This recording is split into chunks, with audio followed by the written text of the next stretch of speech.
Hello and welcome to Thursday and welcome to Get Active with Amy. It's a wet day here in Clonakilty, so because it's a wet day and because I'm assuming that people have time today, not rushing and racing around, I'm going to spend a little bit of time today talking about breathing.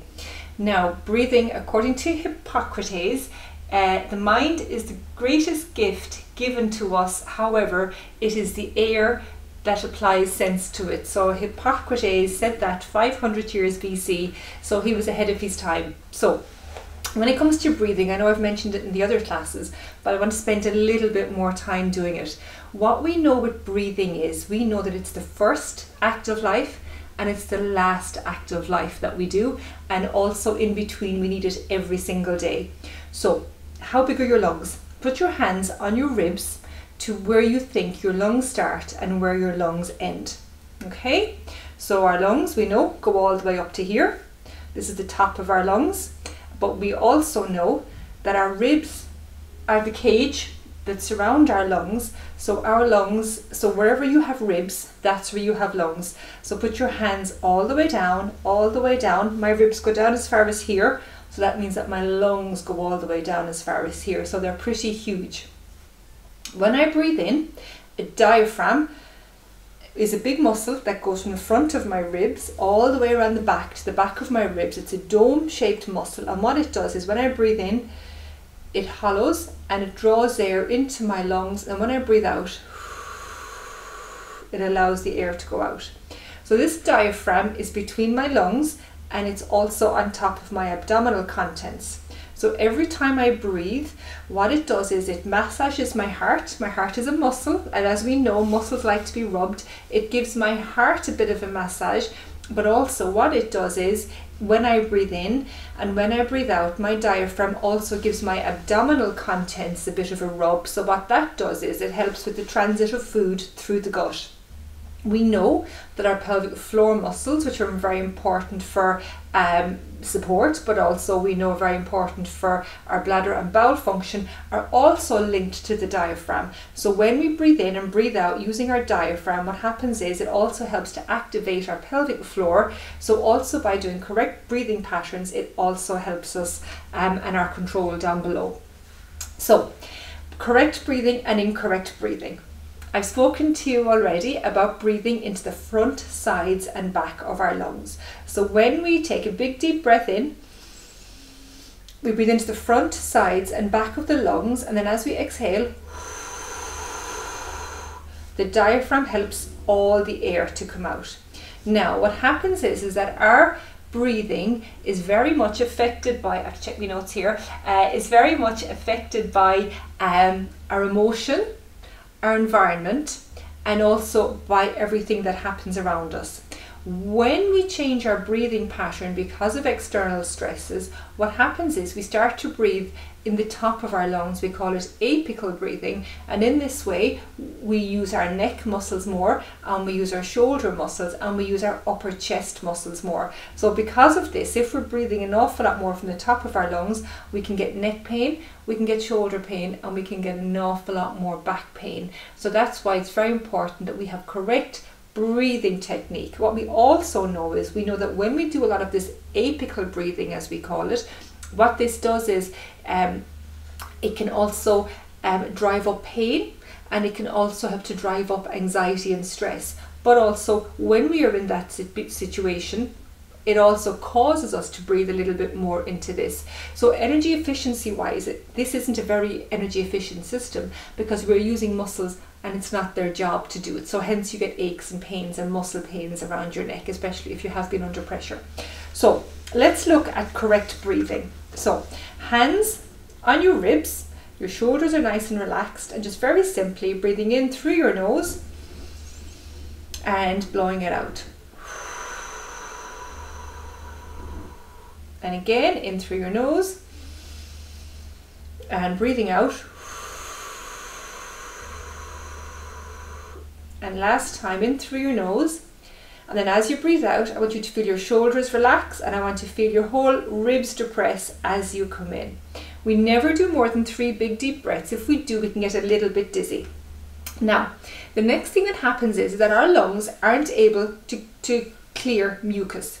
So our lungs are one of the first lines of defense in our body. So when we breathe in through our nose, okay, our lungs are covered with a mucus layer. And this layer is constantly cleaning the lungs, and this mucus layer, every time we breathe in, air gets behind the mucus, and when you breathe out, it moves it up a small bit more. You breathe in again, air gets behind the mucus. When you exhale, it comes up again, and it comes up to about here, and then when it comes to here, it goes into our digestive system, where the acid kills all the bacteria, okay? So if we're always breathing into our lungs, top of our lungs, if we're not breathing into the bottom of our lungs, we're not going to get this clearance coming. So we're going to do 3 big deep breaths again. Okay, so in through your nose, front, back and sides of your ribs, and blow it out. And again, front, back and sides of your ribs, into your belly button. And as you breathe out, let your shoulders relax. Last time, in through your nose, and let it out. Super. Now we're going to have a little bit of a rest. So when we do our 3 big deep breaths, what we do is we get air into the base of our lungs, and we help to clear some of this phlegm.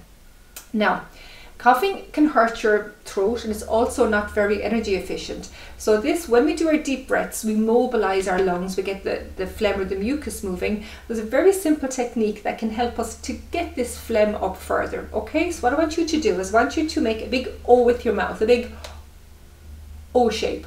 I want you to imagine that you're trying to fog up your glasses, or you're trying to fog up a mirror, and I want you to go, doesn't make a nice sound, but do it again. Okay, and last time.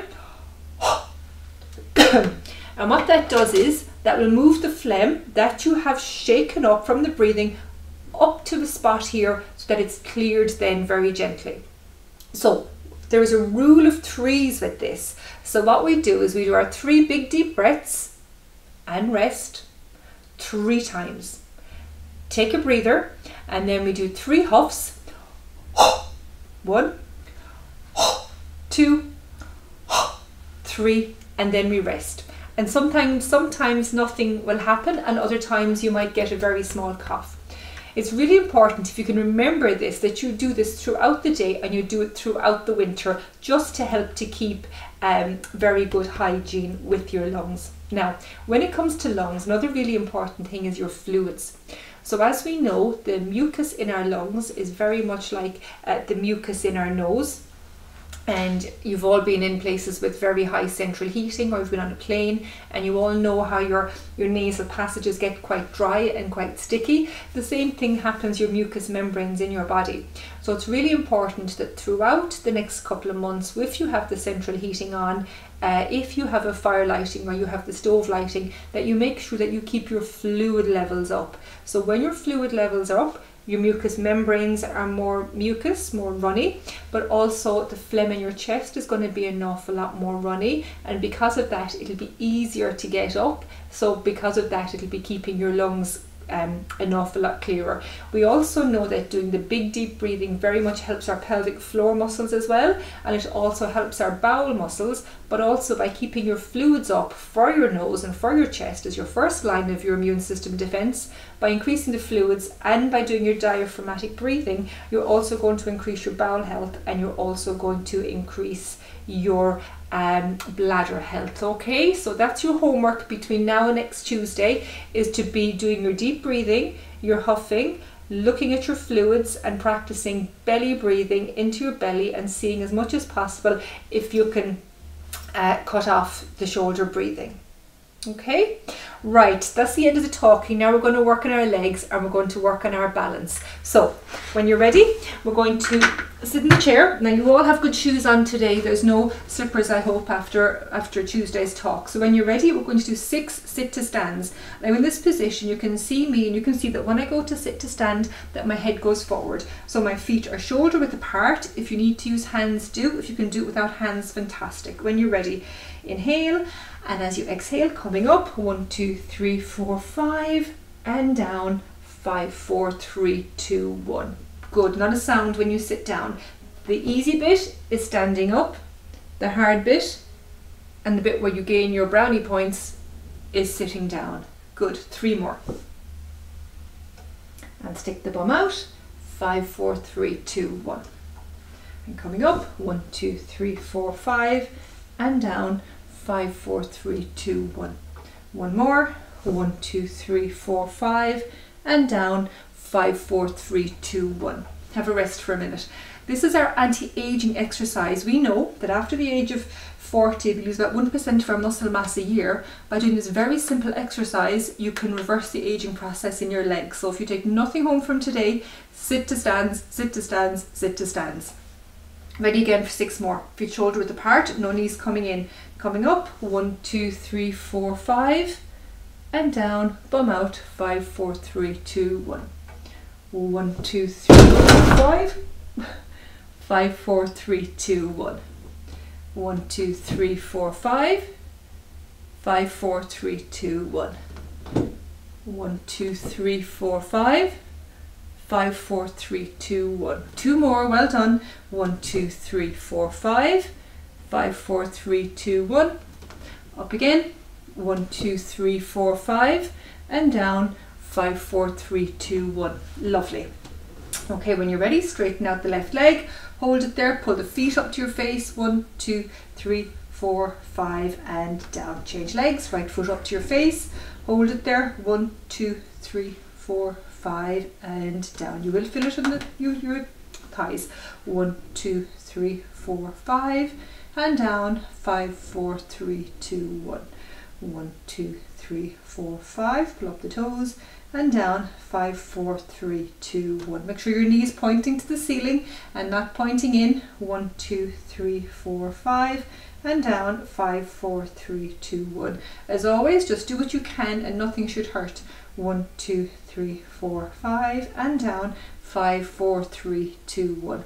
Little stretch of the ankles and knee stays to the ceiling.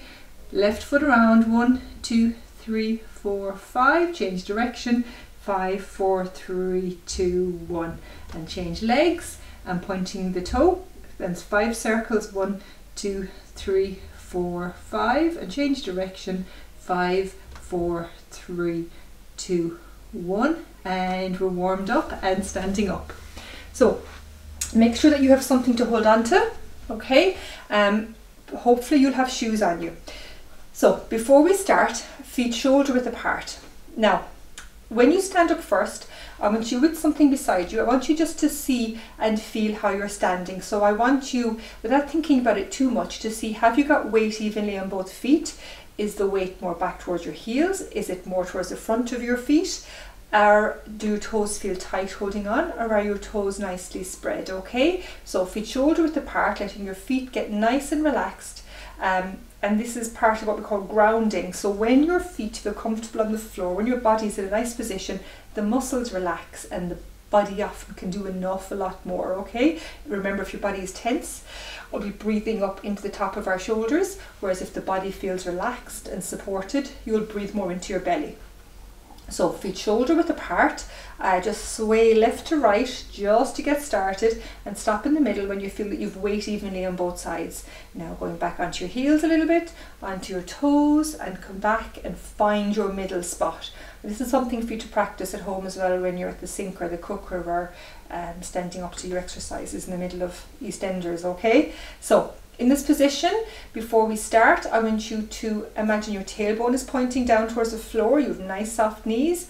I want you to feel as though there's a piece of string in the middle of your head that's pulling you up to the ceiling. And in this position, lovely breathing into your belly button and out. So we're doing what we did in sitting.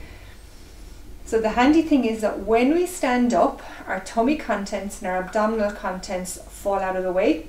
Okay, so the diaphragm has much more space to breathe and relax. Now, holding on if you need to, onto our heel raises 10 times. You will feel it in your calves, that's okay. So up, 1 and down. Up 2 and down. Hold on if you must, just do as many as is good for you. 3 and down, up 4 and down, and 5 and down, and 6, 7, 8, 9, and last one, 10, and rest. Have a bit of a wiggle, okay? Your calves will hurt when you do this. You will feel it. Remember, your heart is here. Your calf is all the way down there. Your heart has to pump down and return the oxygen, all the deoxygenated blood all the way back up, so your calves will give out to you. Let's do 10 more. Feet shoulder width apart. You're being elongated through the top of your head and coming up 1 and down. Up 2 and down. And 3 and down. 4, 5, all the way up. Feel the toes spread. 6, 7, you will feel it now in your calves, okay? 8, 2 more, keep going. 9, and last one, all the way up for 10, and rest. Good. Sit down if you need to now. Have a wiggle of your calves. I know you're feeling it, okay? If you've had enough, have a rest for a second and do the ankle circles. Those of you who feel that you have more of a spring in your step, let's go on and do a few more. Okay, so those of you who feel able, I want your heels together and your feet turned out like 5 to 2 in the clock. So when you're ready, your feet turned out, coming up onto the toes, 1 and down. The heels can spread as you come up. Up 2 and down. Remember, nothing should hurt. Up 3 and down. And 4 and down. And 5, 6, 7, 8, 9, and last one, 10. Those of you who sat down, we're lucky that you did. Okay, well done. Just march it out a little bit now, get the circulation going. Well done. Okay, holding on to a chair if you need to, or holding on to the table. If you feel that you can do it with your balance, that's fine. So when you're ready, feet grounded, okay, lengthen up through the top of your head, breathing into your belly button. And when you're ready, left foot out to the side 10 times. Stop at 5 and see how you're doing, okay? But if you can keep going to 10, fantastic. If 5 is all you can do today, no problem, we'll work towards it next week. 1, 2. Now, sometimes you feel it more on the leg that's standing. So what I don't want you to feel is that you're doing this, because that's your back doing the work. And it's not a big movement, it's not far, it's only about 30 centimeters, I'd say, and you will feel it on both legs. So those of you on 5 can stop. 6, 7, 8, 9, and 10. Fantastic. And let's change sides. Okay, so feet grounded, toes spread out, weight evenly on your foot, and 1, 2, 3, 4, 5, 6, 7, 8, nice and tall, 9, and 10. Fantastic, well done. Feet shoulder width apart, feel yourself grounded, toes spread out, weight evenly on both feet. If you've got sore knees, be careful with this one. So very gently, looking down at your knees, just bend the knees a little over your second toe and coming up. So very gently. This squat is really important. This is part of our sit to stand. So you sit in the chair, you sit in the loo, you sit on the couch, you sit in your dining room chair. Okay, so it's really important. Now, to make it harder, squeeze your bum as you do it. Good. And up and gentle. And breathe out as you do it. And down, knee over your second toe, squeeze the bum and up. And 3 more, squeeze the bum, knee over your second toe and up. And 2 more, squeeze the bum, knee over your second toe and up. And last one, squeeze the bum, knee over the second toe and up. Excellent. Holding on again. Weight in your right foot, left knee up and down. So we're up. 1, 2, 3, 4, 5. We hold it there. 1, 2, 3, 4, 5. Down. 5, 4, 3, 2, 1. You feel it more on your standing leg than you do on the moving leg. Okay, this is number 4. And you can stop at 5 if you want. And over time then we'll get to 10. Okay, those of you want to go 5 on the other leg. 1, 2, 3, 4, 5. And lower. 5, 4, 3, 2, 1. So we earn the cream and jam for our scone. Not lifting up the leg, but controlling the leg going down. So have a feel yourself. Coming up is easy. The slower it comes down, the heavier it is and the more you can feel it shake. 3 more. And 2. And last one. And down. Okay,